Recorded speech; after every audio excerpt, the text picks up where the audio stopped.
el simposio en el cual nos reunimos se denomina Innovación Educativa en escenarios de básica, secundaria y media, posibilidades pedagógicas para transformar el contexto escolar.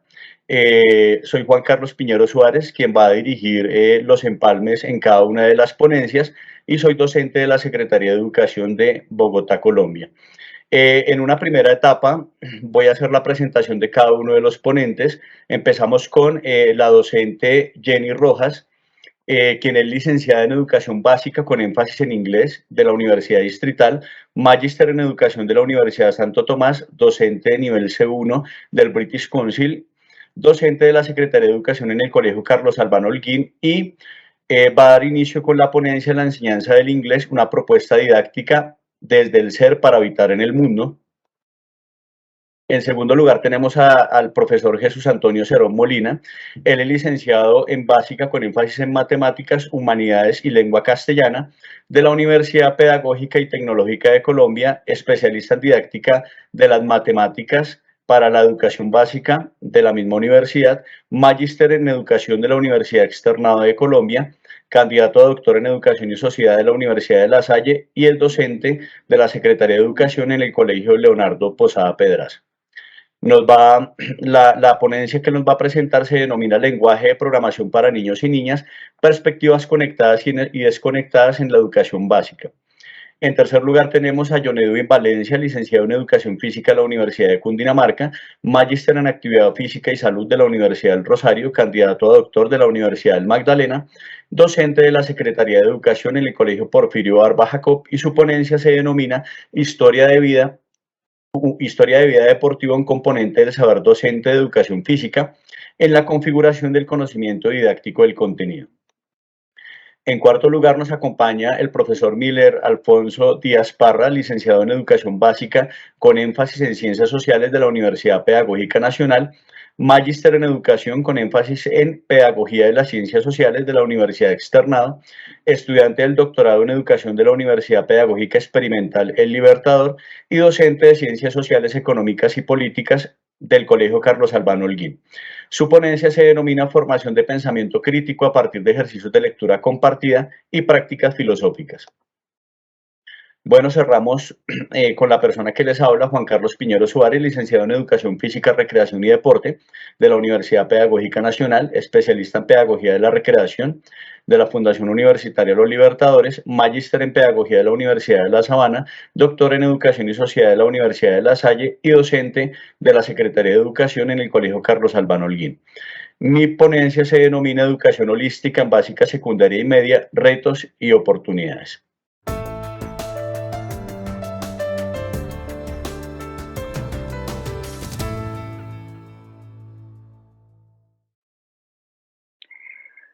Hola, un cordial saludo para todos y todas. Para mí es un honor compartir este escenario con ustedes. Mi ponencia se titula La enseñanza del inglés, una propuesta didáctica desde el ser para habitar el mundo. Bueno, para contextualizar un poco, yo ingreso a la institución, al Colegio Carlos Albano Holguín, a mediados del 2010. Me encuentro que la institución está en un proceso de adaptación del enfoque pedagógico de la enseñanza para la comprensión, pero también encuentro que la enseñanza del inglés se da a partir del enfoque basado en gramática, es decir, desde unos contenidos para interiorizar la estructura de las oraciones en inglés. Sin embargo, esto no estaba dando una respuesta, un impacto en la prueba, por ejemplo, Saber 11, y tampoco estaba abordando la formación holística de los estudiantes. A finales del año 2016, el Ministerio de Educación lanza su currículo sugerido, que es un material para todas las instituciones distritales con el fin de garantizar una educación igualitaria para la enseñanza y el aprendizaje en inglés. Pero resulta que esto fue inspirador para mí en la medida que ellos abordaban el inglés desde 4 contenidos abarcadores como la salud, la sostenibilidad ambiental, la globalización y también la democracia y paz. Entonces decido generar unas unidades didácticas desde el marco de la EPC, que WISC destaca la necesidad de que los estudiantes construyan su propia comprensión en la escuela para que ésta llegue a su vida cotidiana, pero esto implica que los docentes hagan una selección juiciosa en su contenido curricular para que den respuesta a ciertos propósitos y ciertas metas. En ese orden de ideas, entonces también busco conocer los lineamientos curriculares de la institución. Entonces, para esa época estaba en auge la reorganización curricular por ciclos. Yo estaba trabajando con el ciclo 5. En el 2017 empiezo a trabajar con los estudiantes de grado décimo y a partir del 2018 empiezo un trabajo con los estudiantes de grado 11. También desde la misión institucional encuentro que debemos garantizar esa formación holística de los y las estudiantes. Por otra parte, también tengo en cuenta el marco común europeo de referencia, que este es un marco común estándar internacional que define todas las competencias lingüísticas de los y las estudiantes desde esta escala de valores. Finalmente yo decido cambiar ese enfoque basado en gramática por una metodología basada en el aprendizaje de un contenido, es decir, perdón, del idioma, pero a través de un contenido. En este caso el contenido yo lo abordé desde la formación del ser del estudiante y esta metodología es muy común en las instituciones bilingües en donde se enseñan otras asignaturas como matemáticas, artes, biología, por mencionar algunas, solo que yo hice el cambio desde estos contenidos. Y pues finalmente la población, que para mí es el punto de partida, pero también de aterrizaje, para que toda esta reflexión y toda esta articulación tuviera sentido en la medida de conocer las características y sus necesidades, pues para poderles dar respuesta. Ya como resultado, en el año 2017 genero una unidad didáctica que se denomina Could the Beauty Concept Be Ugly for Me? Entonces, que si puede el concepto de belleza ser feo para mí. Por su parte, Gardner, él manifiesta que el propósito de la educación es garantizar una excelencia completa en los educandos.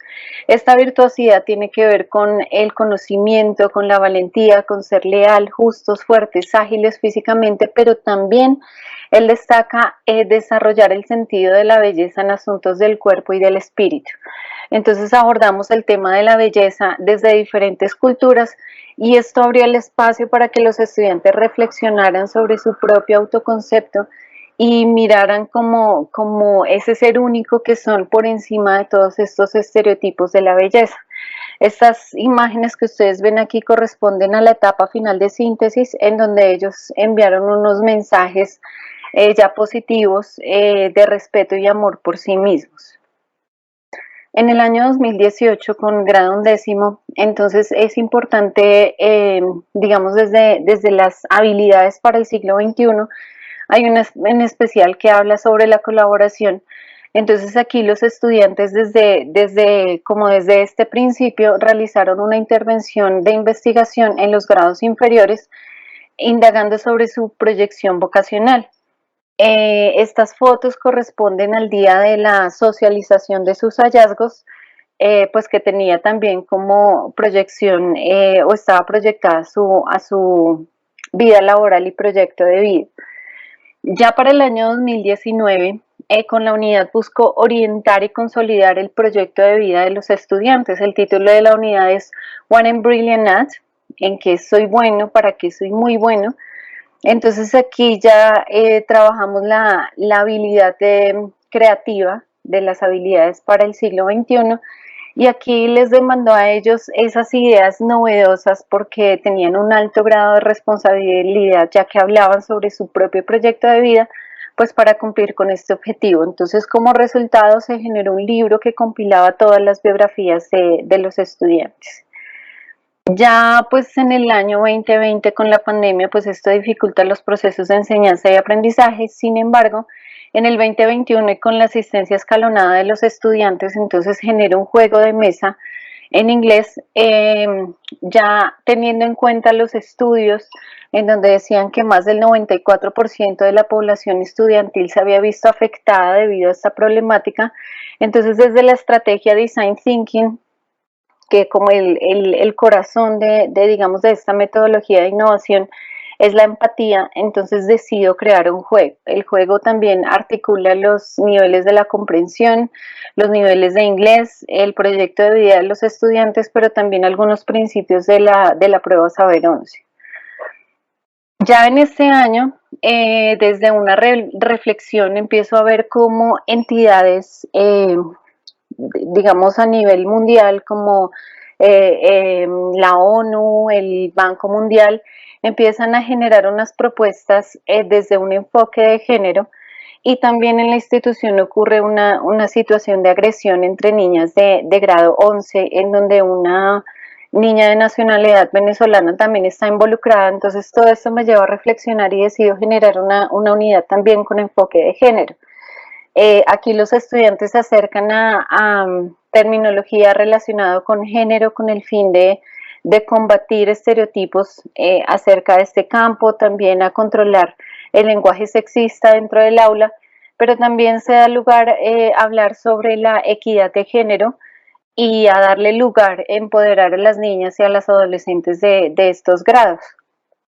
Por su parte, el líder manifiesta que la escuela es el lugar donde se debe dar ese espacio para la potencia de las mujeres y no desde la carencia, y es donde los niños, niñas, jóvenes, adolescentes pues esquematizan sus formas de ser mujer o de ser hombre. Entonces aquí fue interesante encontrar los roles de género, los imaginarios en torno a los roles de género, pero también cómo la intervención permitió la transformación de estos imaginarios y pues de la misma intervención pedagógica. Ya a manera de conclusión, pues entiendo que la reflexión es poderosa en la medida que uno tiene varios parámetros que cuando la población es un eje central y siempre estoy trabajando en pro de ellos, en pro de favorecer las necesidades que ellos tienen, pues también llego a la conclusión que es importante cambiar ciertas cosas en la enseñanza del inglés para poder hacer esto cierto, que la EPC es una oportunidad definitiva para generar procesos de investigación en el aula, y esto me permitió alcanzar un mejoramiento en los resultados de las pruebas estandarizadas, pero también a propiciar espacios para la formación holística de mis estudiantes, de las y los estudiantes. Eso es todo, muchas gracias por su atención.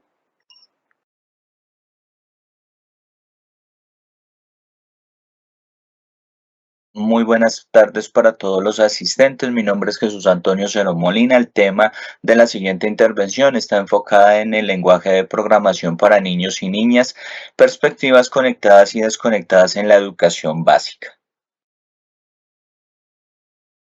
En la actualidad, tenemos que se requiere enfocar los esfuerzos educativos hacia nuevos tipos de lenguajes que son la base de la ciencia y la tecnología, y estos a su vez pues se constituyen con gran solidez en los pilares de la sociedad del presente, pero con una gran incidencia en las sociedades del futuro, ya que esto pues según la Alcolea 2019 pues esto va a ser indispensable. Entre esos lenguajes, pues para López y Justes 2017 están los de programación, los cuales pueden ser aprendidos desde la niñez de la misma forma como se aprende la lengua materna en un niño. Entonces, en cuanto a esta investigación como tal, pues tenemos que es de tipo documental en la cual pues se consultaron diferentes bases de datos. Entre ellas tenemos Scopus, Web of Science, Cielo, Dialnet, entre otras. El enfoque es de tipo cualitativo y se trabajaron dos matrices, una matriz bibliográfica y una matriz analítica de contenido, esto pues para codificar los datos, con lo cual pues establecieron tres categorías que se mencionan a continuación. Entonces, en la primera categoría tenemos que son los avances de la programación para niños y niñas, programando de forma amigable en la niñez. Esto porque teníamos ya una gran serie de avances en la programación, pero no tan amigables para los niños, y esto ocasionaba que ellos se aburrieran y que no tuvieran como la fluidez necesaria. Por lo cual, pues tenemos que Ada Lovelace fue una de las matemáticas pioneras en la programación con las series codificadas de instrucciones que conformaban algoritmos como tal. Al igual que Simon Papert crea el lenguaje de logo que fue uno de los que dio como las bases y los cimientos para un lenguaje de programación en los niños. Igual que Ricarde 2018, él nos dan, porque son varios autores, nos dan la programación visual y nos fortalece toda esa parte del aprendizaje por medio de este tipo de programación para la población infantil. Y lo mismo, pues Llorens 2017 nos dicen que es muy, muy necesario llevar este tipo de lenguajes a la escuela, porque esto va a fortalecer las competencias del siglo XXI de nuestros estudiantes. En cuanto a la categoría 2, que es la programación conectada, abordaje desde el software gratuito. Entonces, este aspecto pues conforma la segunda categoría, en donde se describen algunos tipos de software que utilizan bloques visuales, como lo veníamos diciendo, de programación para niños, ya que esto pues es bastante amigable para ellos y son también de carácter gratuito. Entre los más conocidos y que cumplen esta condición está en primer lugar Scratch. Entonces, este es un software que fue creado con el fin de ser enseñado en las escuelas primarias, o sea, para nuestros niños, y como también pues para escuelas secundarias. El aprendizaje fue trazado para niños a las edades de 6 años, los cuales pues no conocen de programación, y ese es uno de los alimentos esenciales, que se parte desde cero. No es necesario conocer de programación como tal para trabajar con Scratch.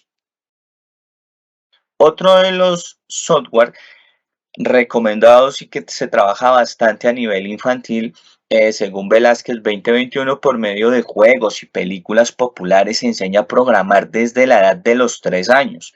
Esto significa que los alumnos todavía no saben leer y escribir, pero pueden aprender a programar. Este fue creado sin ánimo de lucro, cuenta con recursos tanto para docentes como para estudiantes. En cuanto al siguiente software, es Snap para pies 2021. Es un software que fue creado a partir de Scratch, en donde se utiliza el lenguaje de programación visual. Los autores afirman que consiste en un modelo de arrastrar y soltar que permite a los estudiantes crear historias interactivas, animaciones, juegos, y también se trabajan ideas matemáticas y computacionales directamente con el programa. También tenemos otro de los software muy establecidos y muy recomendados, es Tinker, que es una plataforma en donde los niños aprenden a programar de forma divertida, sin necesidad de conocimientos previos sobre el tema, que es uno de los aspectos pues importantes. También es de carácter gratuito, su entorno de programación es ejecutado online, incluye lecciones para los docentes y ejercicios prácticos para los estudiantes. Este software tiene una complejidad gradual, la cual está desde el uso de bloques en la programación visual como en lenguajes más avanzados. Con esto pues van los estudiantes haciendo sus pinitos en la programación para llegar a software más complejos. Y por último pues tenemos acá Microsoft MakeCode, que es el utilizado por el Ministerio de Educación y la Secretaría de Educación en Colombia para capacitar a los docentes de los colegios públicos. Su uso puede ser online o por medio de una microbit, la cual pues es un dispositivo que permite programar sin ningún tipo de conexión a internet y sin necesidad de descargar programas. Sin embargo, pues si hay la necesidad de descargar, este software también es de carácter gratuito y se basa en el uso de bloques, en donde los niños adquieren habilidades para programar y resolver problemas de la vida cotidiana. En cuanto a la categoría número 3, tenemos que está enfocada en la programación desconectada como una alternativa para aprender a programar sin dispositivos electrónicos. Entonces, pues una de las preocupaciones de los docentes para llevar a sus aulas el desarrollo del pensamiento computacional y con ello pues la programación es la carencia de dispositivos electrónicos, tanto en los centros educativos como en los hogares de los estudiantes. Puede que ellos pues no tengan el acceso a estos elementos o que este acceso pues sea muy restringido, por lo cual pues existe material y estrategias pues que van permitiendo iniciarse en la programación sin el uso de dispositivos electrónicos. Entre ellos están, por ejemplo, tenemos el diagrama de flujo, que es uno de los recursos de lápiz y papel con el cual pues se expresa un algoritmo. Para Postcard 2021 es una herramienta de apoyo didáctico que permite comprender con mayor facilidad un proceso, por el cual pues, los estudiantes pueden desarrollar problemas de forma lógica y vamos desarrollando aspectos de lógica muy esenciales en los niños. Y esto se puede trabajar desde edades supremamente tempranas.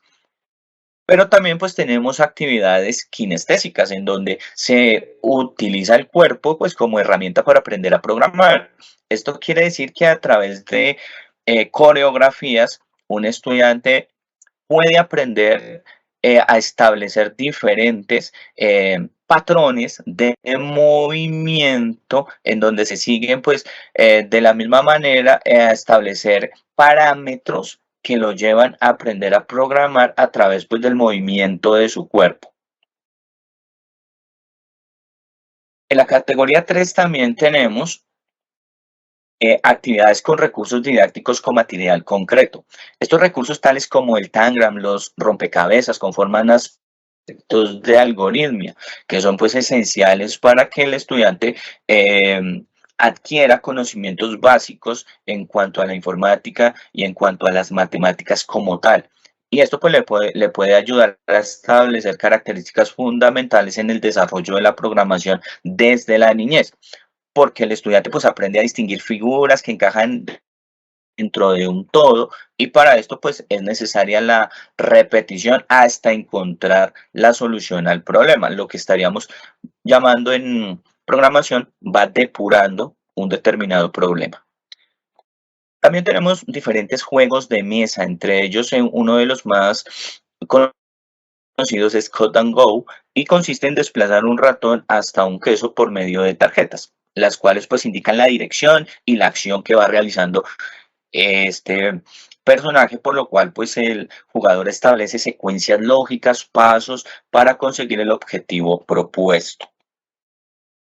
En cuanto a la discusión, tenemos que la escuela está incorporando el lenguaje de programación para niños y niñas no solo desde el área de la informática, sino también desde diversos campos del conocimiento, como son las matemáticas, la tecnología, puesto que son áreas que se pueden interrelacionar fácilmente porque comparten componentes curriculares. Asimismo, se destaca la comprensión y el uso de dispositivos electrónicos desde la niñez. Sin embargo, pues para esto es indispensable la capacitación docente. No se puede dejar de lado esta parte. Pero esto también tiene que darse desde la política pública, con programas que no sean solamente de corta duración, sino con programas que lleven al docente a la universidad, por ejemplo, con especializaciones, maestrías en cuanto a la programación para niños. Y esto pues desencadene también una infraestructura escolar, la cual conlleve también al uso de diferentes dispositivos electrónicos, pero también se dé una programación de carácter mixto. ¿Qué quiere decir esto? Que tengamos una programación tanto conectada como desconectada y las dos conformen un compendio bien fuerte para que el estudiante aprenda a programar y sea competente en el siglo XXI como tal. Por último, pues tenemos las conclusiones.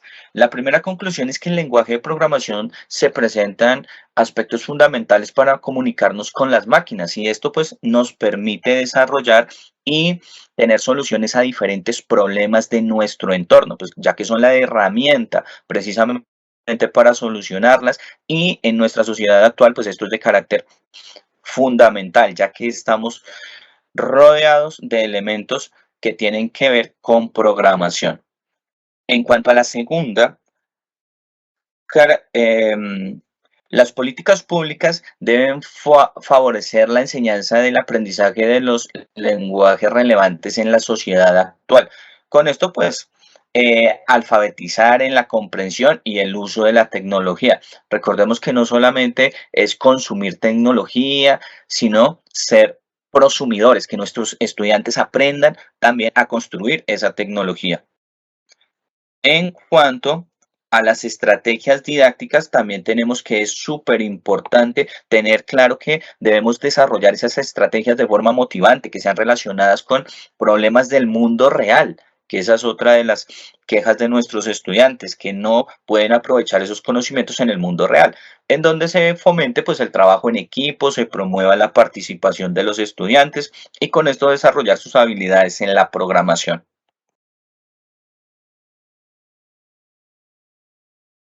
Muchas gracias por su atención y de esta forma pues culminamos esta ponencia.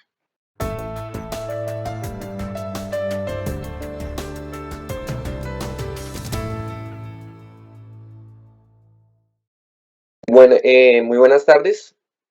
Mi nombre es Jonathan Valencia Moreno, soy docente de la Secretaría de Educación, docente en Educación Física. Actualmente laboro en el Colegio Porfirio Barbajacot, en la CDB, como profesor de bachillerato. Esta socialización de esta investigación, que tiene como título Historias de vida deportiva, un componente del saber docente en la educación física en la configuración del conocimiento didáctico y contenido, es una pequeña parte del trabajo de investigación doctoral que tiene como nombre, como título, Didáctica comprensiva entre teorías constructivistas y escenarios binarios y estudiantes que construyen saber. Bueno, esta investigación emerge a partir de los conocimientos y saberes que presentan los docentes de educación física. Los docentes construimos unos saberes y desarrollamos unos conocimientos a través de nuestra formación y de nuestras historias de vida.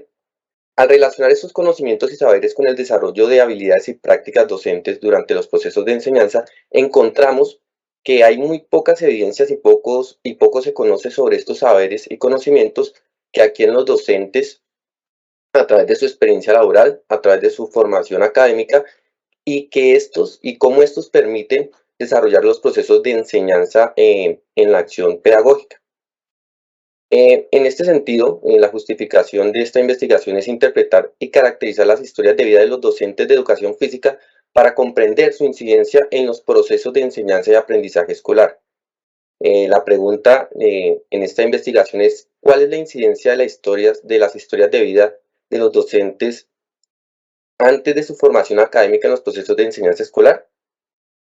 A partir de esta pregunta empezamos a hacer un rastreo, ¿cierto?, de documentos e investigaciones, y encontramos a Cárdenas, donde ella, a partir de las historias de vida, construye el saber docente de los profesores, en los cuales inciden en los procesos de enseñanza y aprendizaje escolar. Por otra parte, Hurtado caracteriza el conocimiento al asociarlo a la noción del atletismo. Por su parte, Almonacid, él realiza un documento que permite caracterizar los conocimientos y los saberes que presentan los docentes de educación física.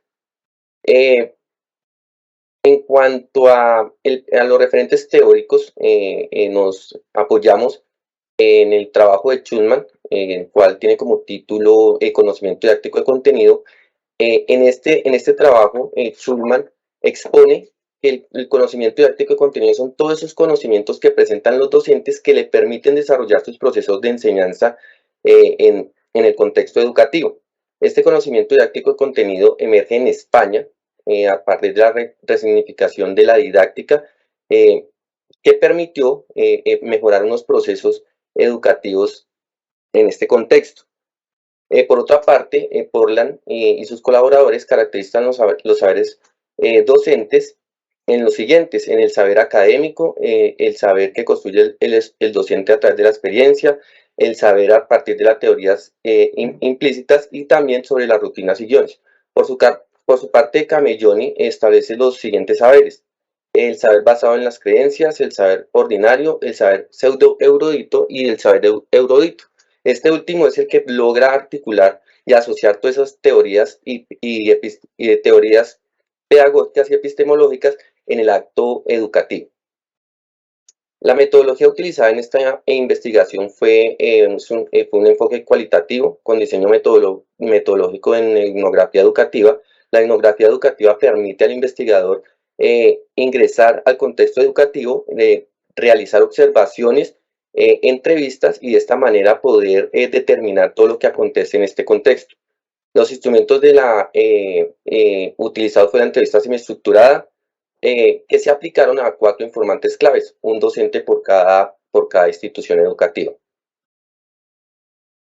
Con respecto a los resultados, bueno, se encontró que en particular aquí en esta investigación se ven aquellas vivencias presentadas antes de iniciar su formación académica y del ingreso a la Secretaría de Educación, en las cuales laboraban los docentes al momento de las entrevistas. También encontramos que la formación docente emerge como una necesidad y una motivación. También algunos se ingresan a la profesión docente por casualidad y otros lo hacen por gusto en la profesión. Estos resultados emergen a partir de los siguientes argumentos. Por ejemplo, el docente 1, él manifestó que todo el tiempo ha estado relacionado con el deporte. Desde pequeño me gustó mucho el fútbol y no me gustó cierto tipo de metodologías que utilizaban los profesores con nosotros. El fútbol es una pasión, es un arte, es un estilo de vida que puede cambiar muchas vidas, que puede llevar a la disciplina, al compromiso y a la dedicación. En particular, este docente realizó una formación deportiva específicamente en el fútbol. Inicialmente su proyecto de vida era ser profesional de fútbol, pero como no logra ese objetivo, ingresa a la licenciatura de Educación Física, pero se enfoca más hacia el entrenamiento deportivo. Ya al presentar concurso docente y pasar este concurso, pues ingresa al contexto educativo. Sin embargo, él posiblemente utiliza muchas de estas estrategias de enseñanza deportivas en su desarrollo de las clases. Otro docente, el docente 2, también menciona el gusto por el fútbol y él inicia como entrenador deportivo en este deporte. También luego, después de estudiar la licenciatura y al aprobar el concurso, ingresa al campo educativo, pero su intención inicial era ser entrenador de fútbol.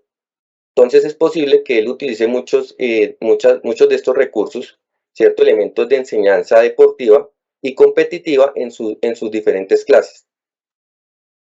Por otra parte, el docente 4, él fue jugador de fútbol profesional. Él manifiesta que por algunas situaciones que se alejaban de lo deportivo no continúa.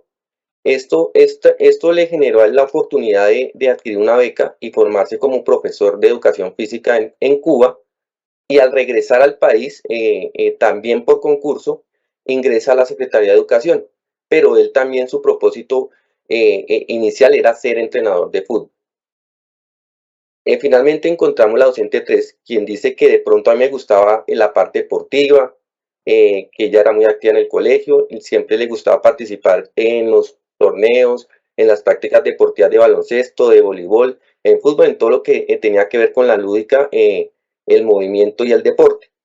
Ella posiblemente se motiva a ingresar a la licenciatura de Educación Física a partir de pronto, posiblemente de la enseñanza significativa que generó sus profesores de educación física, los cuales le generaron allá la inquietud y la necesidad de ahondar en esos currículos y en esos planes de estudio a nivel universitario, y de esta manera ella descubre ese amor por la enseñanza deportiva. Bueno, en cuanto a la discusión, pues es probable que las experiencias deportivas de los docentes incidan en las estrategias didácticas utilizadas por los docentes. Es muy frecuente que muchos profesores de educación física se inclinan hacia la enseñanza de un deporte específico porque posiblemente ese fue el deporte que practicaban antes de ingresar a su carrera docente. Y eso pues sí se evidencia mucho.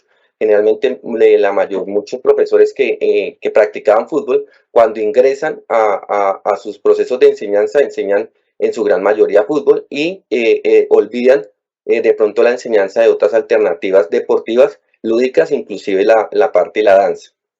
Esto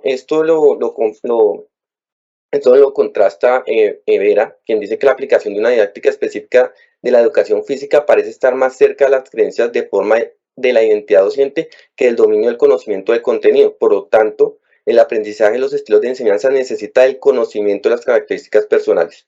Por otra parte, la significancia de las clases de educación física permite motivar a los escolares hacia el ingreso a la licenciatura o afines.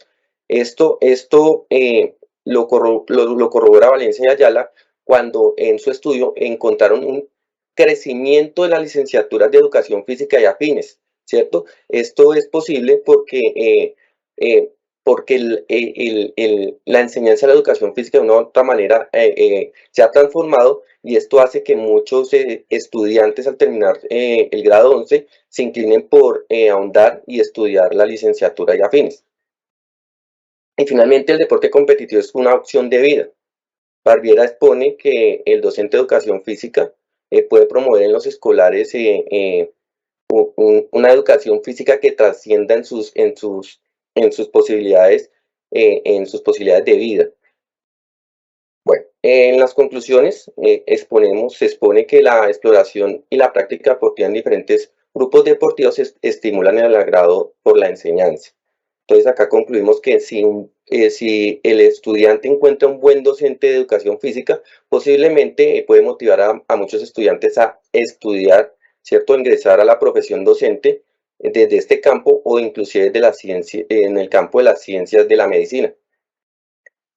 Por otra parte, es posible que la motivación hacia el ingreso de la profesión docente en un área específica se produzca a partir de los procesos de enseñanza en la escuela, lo cual genera curiosidad por indagar el currículo y planes de estudio. No solamente ocurre en la clase de educación física. Si, por ejemplo, los estudiantes cuentan con un muy buen profesor de ciencias sociales, de inglés, esto le va a permitir al estudiante generar unas opciones de vida que vayan acorde a esas enseñanzas. Eso es lo que nosotros podríamos llamar que hay una enseñanza significativa que le permite generar a los estudiantes unas opciones de vida.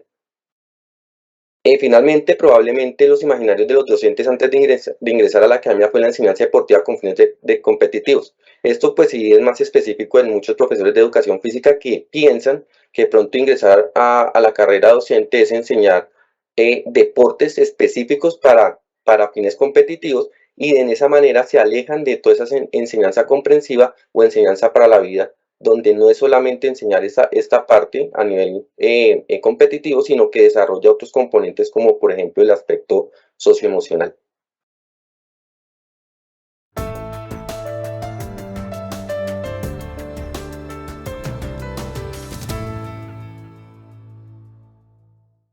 Mi nombre es Miller Alfonso Díaz Parra. Presentamos este proceso investigativo como resultado de un ejercicio también que se venía desarrollando en otra investigación y de ahí pues surge pues la necesidad de ampliar un marco desarrollado sobre unas prácticas y ejercicios que fueron importantísimos en esa investigación anterior. Por tanto, pues esta ponencia se denomina Formación de Pensamiento Crítico a partir de ejercicios de lectura compartida y prácticas filosóficas. Bueno, entonces es importante recordar que el contexto donde se ejerce este ejercicio investigativo es la localidad de Bosa, en la ciudad de Bogotá, en donde encontramos que es un territorio marcado por diferentes experiencias históricas representativas, sobre todo lo que tiene que ver con procesos formativos escolares por las distintas comunidades, tanto religiosas como por parte del mismo Estado, que han estado interviniendo en condiciones escolares, pero que a la vez es un escenario de múltiples conflictos socioeconómicos y culturales que se desarrollan en la actualidad. De acuerdo pues a este contexto, nosotros pretendíamos con esta investigación pues hacer una problematización en torno a lo que es la parte de cierre de ese ejercicio de formación, sobre todo lo que tiene que ver con la educación media. Y veíamos pues unas problemáticas particulares. En el caso en el cual nosotros, digamos, nos desarrollamos como docentes, vemos que desde la formación de la ética, de la formación filosófica, de las ciencias sociales en general, pero particular de la política y de la economía, muchos de los ejercicios de enseñanza-aprendizaje pues tenían unas dificultades muy concretas. Entonces, la primera, pues, por ejemplo, completar mecánicamente guías o talleres sobre valores humanos, instituciones y acciones políticas, económicas, y no había un riguroso acompañamiento del orden filosófico que nos parecía importante como producto de esa investigación anterior. la dificultad de los estudiantes en establecer relaciones y comprender situaciones conflictivas que los llevaba a dilemas concebidos como irreversibles. Es decir, que en muchas ocasiones veíamos contenido sobre resolución de situaciones, condiciones históricas, económicas, políticas, pero que a la hora de llegar a un ejercicio de poderlo poner en juego en sus vidas, lo veían como situaciones que no se podían solucionar o dilemas que no tenían ningún elemento para poder ser tratado. Entonces eso nos llevó pues a plantear un objetivo investigativo para esta ocasión, que era pues describir pues, el objetivo general de la investigación de esos procesos teórico-prácticos desarrollados en espacios alternativos de aprendizaje con los estudiantes de la media, que les permitiera seguir fortaleciendo el desarrollo de esas habilidades de pensamiento crítico y que lo pudieran hacer a partir de, digamos, de dos elementos fundamentales, como era la lectura compartida y la práctica filosófica. Esto nos llevó pues a tener en cuenta un marco teórico que ha sido pues un referente importante dentro del ejercicio investigativo. En un primer momento pues encontramos unos autores que han sido significativos, como es el caso de Paul y Elder sobre su propuesta de estándares y habilidades de pensamiento crítico, que nos ha venido acompañando a lo largo de estos años en el proceso de investigación con los muchachos, en donde nos da la posibilidad de entender que hay unos estándares y hay unas habilidades que pueden irse desarrollando a medida que se va presentando ejercicios de intervención en aula, y que por tanto pues pueden ser también medibles en ciertas condiciones, pero más allá de lo medible, que permiten desarrollar ejercicios de apropiación cognitiva, de apropiación estésica, es decir, de las mismas sensibilidades y las formas de interpelación, como de elementos de formación de expresividad.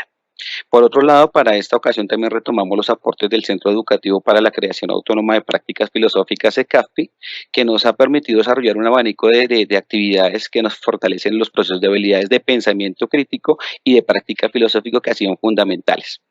Otro referente importante dentro del marco teórico es la propuesta de la profesora Beatriz Eisenberg, donde nos ha permitido a lo largo de este tiempo pues, generar unos espacios de discusión sobre cómo se desarrollan las prácticas de lectura.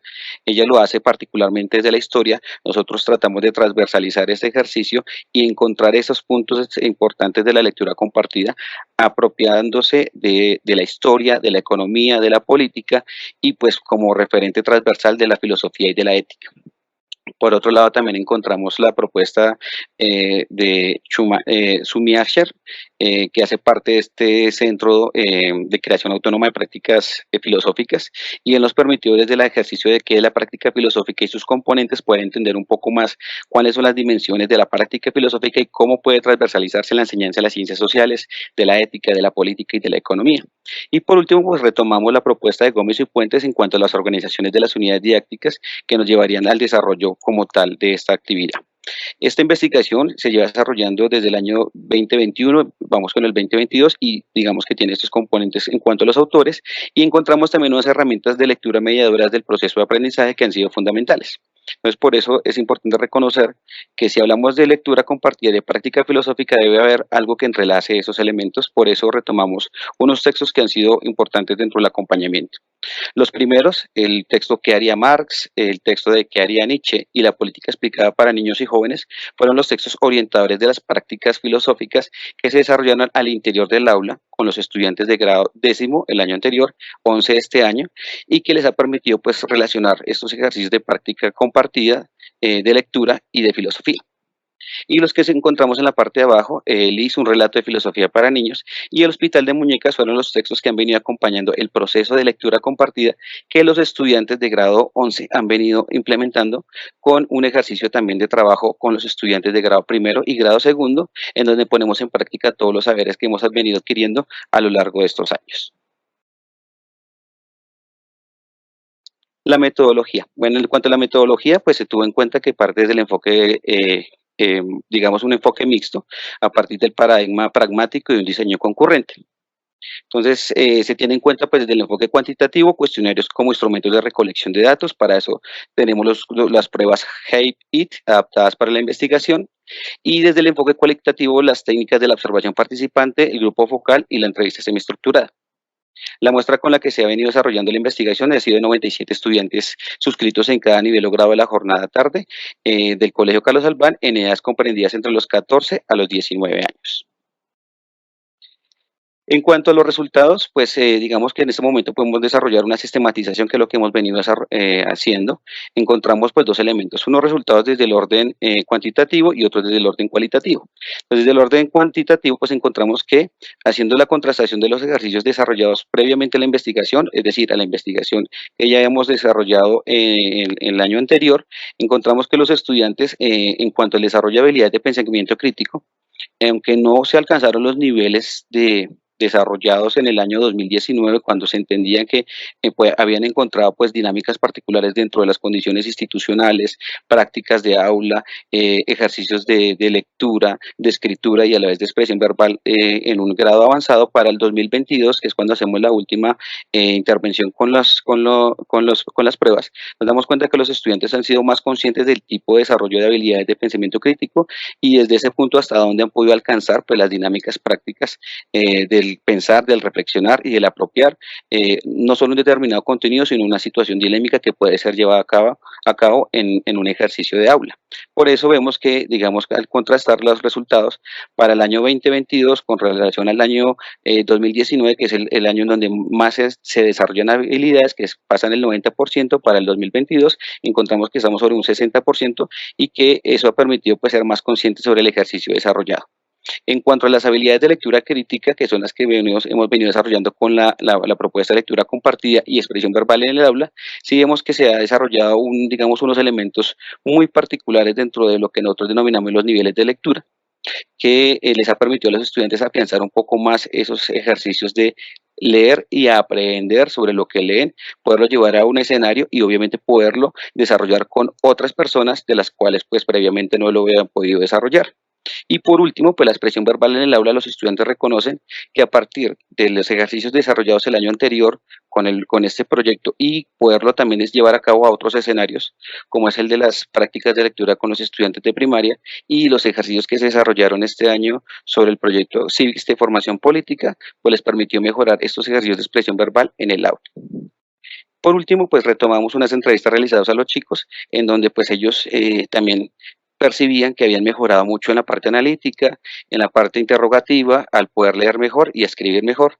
Y por otro lado, pues llevar una experiencia que les pareció bonita en el sentido de que podían entender esas situaciones de duelo, de drama, de conflicto que tienen otros y que ellos de una u otra manera también pueden ayudar a solucionar o a orientar esos procesos de organización y a la vez de solución de problemas. Por último, pues encontramos las conclusiones. Entonces decimos que es importante la promoción de espacios alternativos para permitir otras herramientas pedagógicas que le permitan pensar filosóficamente, éticamente, política y socialmente desde posturas críticas que trasciendan lo cognitivo. Es un elemento fundamental y que pues lleve a entrarse a habilidades más estéticas, afectivas, que puedan ser expresadas libremente en el aula de clase. También pues, es importante que se desarrollaron esos cambios significativos en los procesos de comprensión textual y de reflexión filosófica que trascienden un poco más allá de la lectura y la apropiación mecánica de contenidos, particularmente lo que tiene que ver en la educación media.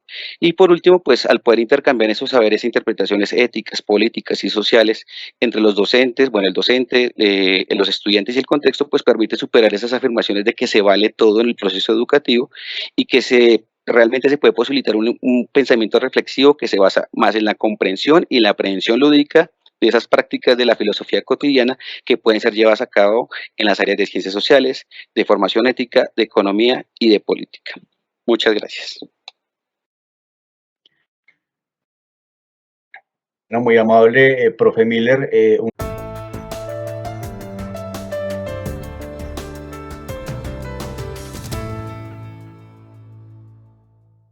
En la ponencia que traigo para este evento se denomina Educación Holística en Básica, Secundaria y Media, Retos y Oportunidades. Un segundo por acá. Y básicamente parte de una investigación que se está desarrollando en el Colegio Carlos Albano Holguín, denominada la Educación Holística en Básica, Secundaria y Media, narrativas de los estudiantes en la localidad séptima de Bogotá. Hablamos un poco de esas problemáticas recurrentes que pueden afectar a la población escolar de básica, secundaria y media, y se hace una correlación con elementos que pueden dar respuesta a estas problemáticas, como son el bienestar emocional en la escuela, el mejoramiento del clima escolar, ¿sí? Y la interiorización de valores y perspectivas investigativas que aborden el tema de la felicidad. En ese sentido, se propone pues, una caracterización teórica inicialmente de los principales retos que tiene el contexto educativo desde el ámbito socioemocional, ético y formativo, y las posibles maneras de involucrar estas competencias en los currículos escolares.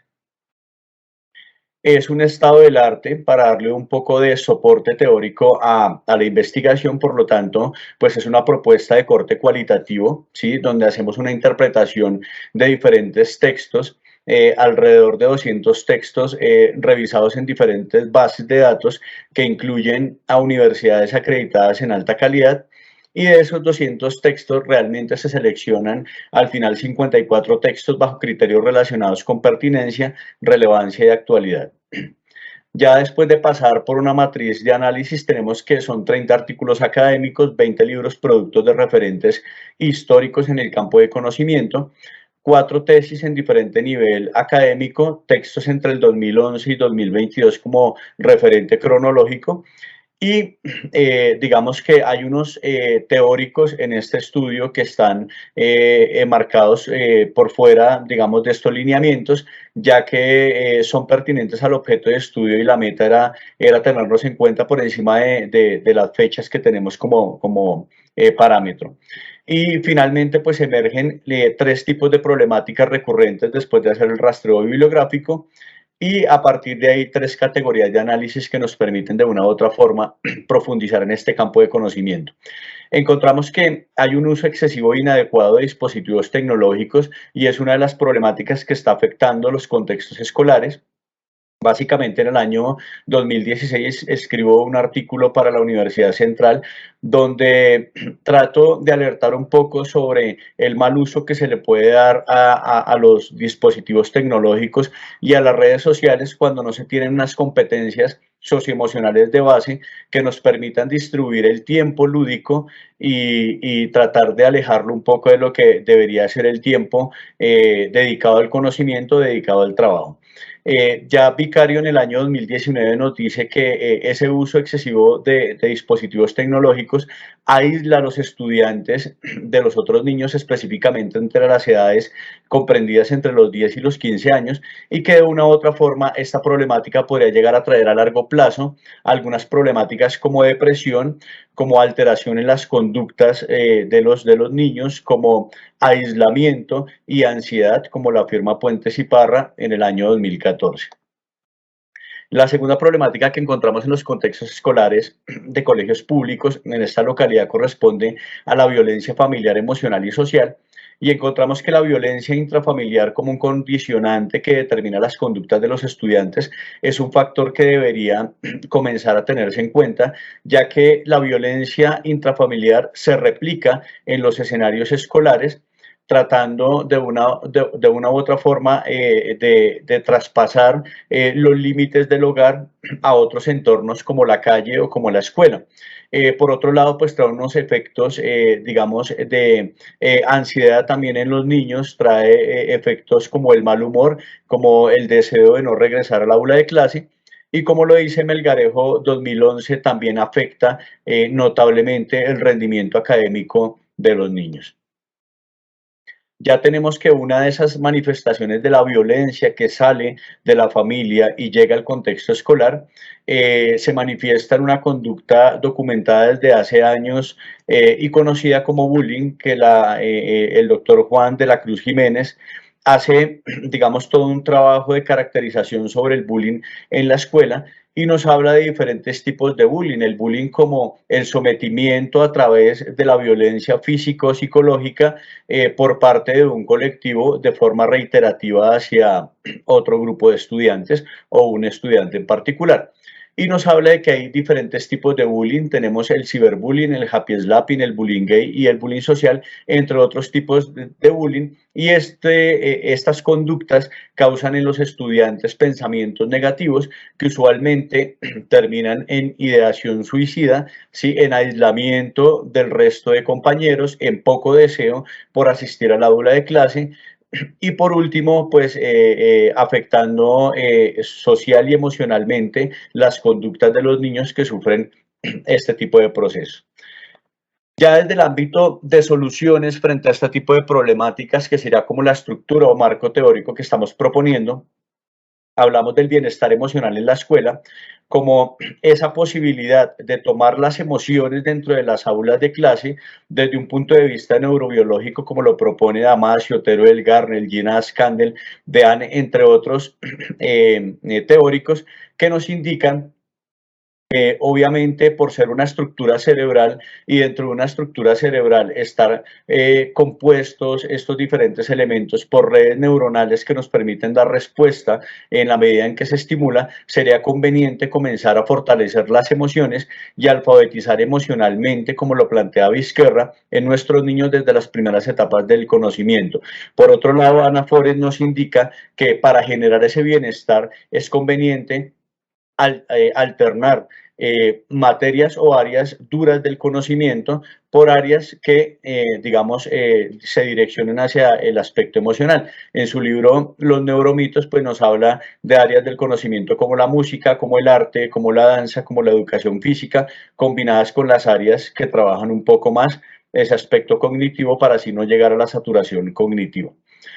Por otro lado, es ideal comenzar a formar valores en la escuela, ya que, digamos, nuestra formación históricamente ha sido una formación de carácter individual, ¿cierto? Y esa formación de carácter individual pues nos lleva a no pensar tanto en el otro, lo cual hace que de una u otra forma tengamos unas conductas que no generan empatía hacia los demás y hacia las realidades de los otros. Por lo tanto, es conveniente comenzar a generar unos mínimos éticos en la escuela que nos permitan llevar procesos educativos a feliz término, porque, como lo dice Seijo 2010, si no hay un adecuado clima escolar, el rendimiento académico se ve afectado. En ese sentido, la invitación es a cambiar el paradigma antropocéntrico por un paradigma biocéntrico, un poco más ligado hacia la transformación en colectivo, más que una transformación de carácter individual. Tomamos los postulados de Seligman y encontramos que de una u otra forma, pues él nos habla de que se debe fomentar esa felicidad en diferentes escenarios, el aula es uno de ellos. Sin embargo, más que fomentar la felicidad, que es un estadio permanente de alegría, pues hace un cuestionamiento desde otros autores a esa perspectiva de una mentalidad positiva continua y tratar de abordar esos escenarios más bien en la escuela desde una perspectiva científica, es decir, el momento de bienestar que se da por diferentes hormonas como la dopamina, la endorfina, la oxitocina y la serotonina, que obviamente están combinadas con unas pausas en las cuales no se generan este tipo de hormonas. Ya como conclusión y discusión, pues tenemos que cada contexto escolar es particularmente diferente, por lo tanto se requiere hacer una caracterización sociodemográfica en nuestros colegios. Las competencias socioemocionales deben ser incluidas en los planes de estudio como un componente prioritario desde una mirada integral de la educación. Es necesario pues que desde las primeras etapas de la educación generemos unos mínimos éticos, como lo dice Adela Cortina, así disminuimos las problemáticas de carácter interpersonal y fortalecemos procesos de autonomía y trabajo cooperativo. Como lo decía Ana Forest, es indispensable combinar áreas de conocimiento que generen, digamos, unos procesos de bienestar con áreas que trabajen o que desarrollen los aspectos cognitivos. La política pública debe comenzar a redimensionar esa concepción de calidad, ampliándola un poco más allá de los límites de las pruebas estandarizadas. Y por último, digamos que esta propuesta de trabajar lo que son los escenarios de la socioemocionalidad, el bienestar y la felicidad debe estar anclado a elementos rigurosos desde el ámbito neurobiológico que nos permitan pues hacer seguimiento de estas intervenciones. Bueno, muchas gracias. Damos cierre a este evento académico. Les doy un agradecimiento por su participación. Agradecemos notablemente a todas las personas que están en este momento en la transmisión que puedan hacer sus sugerencias, sus preguntas o inquietudes frente a la temática que se ha planteado. Muchas gracias.